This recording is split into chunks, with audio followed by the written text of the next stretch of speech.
Parisada Hindu Dharma Indonesia hasil Mahasabha Luar Biasa atau PHDI Pemurnian melayangkan gugatan kepada Kementerian Hukum dan Hak Asasi Manusia ke Pengadilan Tata Usaha Negara Jakarta. Gugatan itu terkait penerbitan SK terdaftar oleh Kemenkumham atas nama Parisada Hindu Dharma Indonesia hasil Mahasabha 12. Gugatan dengan nomor perkara 173-G-2022-PTUN.JKT atas nama penggugat Marsikal TNI Purnawirawan Ida Bagus Putudunia dan Komang Priambada itu melakoni sidang perdana pada Rabu 29 Juni 2022 di PT UN Jakarta dengan agenda sidang pemeriksaan kelengkapan alat bukti oleh penggugat.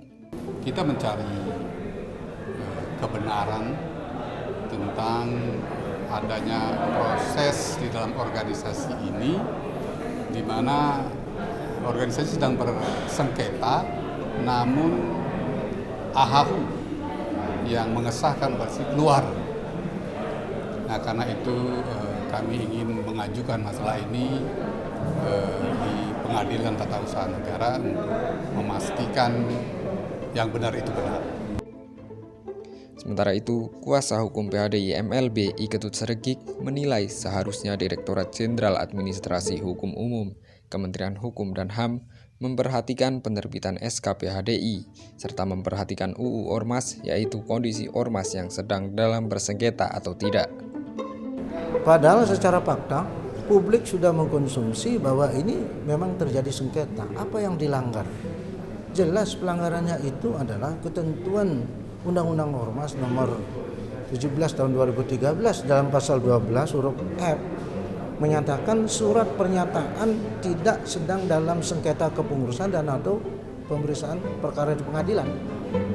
Dan juga ada surat Permenkumham nomor 3 2016 di pasal 22 juga menyatakan tidak sedang dalam sengketa. Ini artinya apa?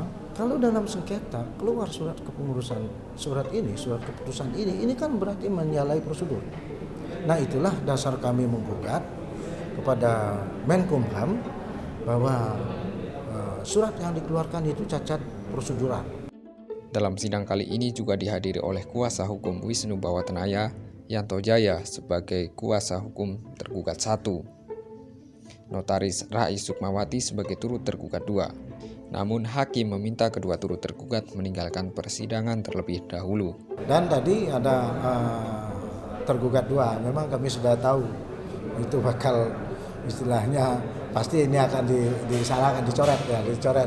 Tidak boleh mencantumkan intervensi karena dia bukannya yang mengeluarkan produk ya, tapi itu sudah kadang kita ini ya inilah namanya bagusnya di PT UN itu karena kita dibimbing dulu untuk membuat gugatan itu, saran-saran perbaikan itu bagusnya gitu.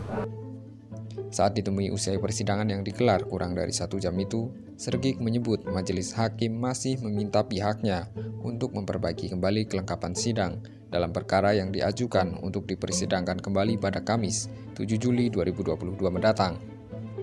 Udah tanggal 7 Juli yang akan datang, hari Kamis.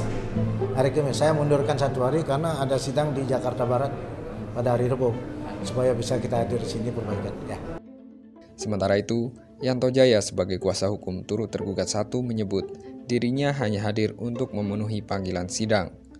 Namun, dia menilai keterlibatan pihaknya sebagai turut tergugat sebenarnya tidak diperlukan dalam Pengadilan Tata Usaha Negara.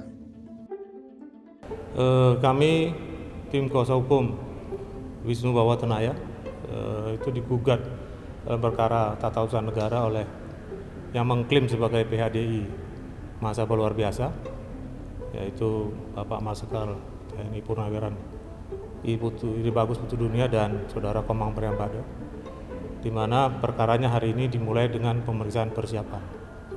Dan hari ini dalam gugatan tersebut Bapak Wisnu Bawatenaya digugat sebagai turut tergugat 1 dan Ibu Notaris yaitu Ibu Rai Sukmawati digugat sebagai turut tergugat 2. Sebenarnya di dalam perkara tata usaha negara tidak dikenal adanya turut tergugat karena tergugatnya hanya tunggal, yaitu aparat pemerintah yang mengeluarkan SK TUN itu. Sehingga dalam hal ini yang harus digugat hanya Kementerian Hukum dan HAM yang mengeluarkan SKHU untuk PHDI hasil Mahasabha 12. Selanjutnya, Yanto Jaya juga meyakini gugatan yang dilakukan oleh pihak PHDI MLB tidak akan dikabulkan oleh PT UN Jakarta, lantaran pengajuan penerbitan SK ke Kemenkumham oleh pihaknya sudah sesuai dengan AD/ART organisasi. Itu nanti setiap kali mereka berpendapat itu hak mereka juga berpendapat. Kita juga berpendapat ini sudah sesuai dengan AD/ART. Karena apa? Untuk satu perkumpulan basicnya adalah anggaran dasar dan anggaran rumah tangga, bukan undang-undang ormas apabila tidak ada pengaturan lebih jauh di dalam AD/ART. Sedang kita sudah memenuhi semua ketentuan itu, termasuk juga tentang kehadiran dalam muhasabah luar biasa itu harus memenuhi quorum. Jadi yang dijadikan patokan adalah AD/ART kita, bukan undang-undang ormas untuk pertamanya. Undang-undang ormas apabila tidak ada pengaturan dalam AD/ART baru undang-undang ormas dipakai. Jadi kami yakin ini gugatannya juga akan ditolak nanti.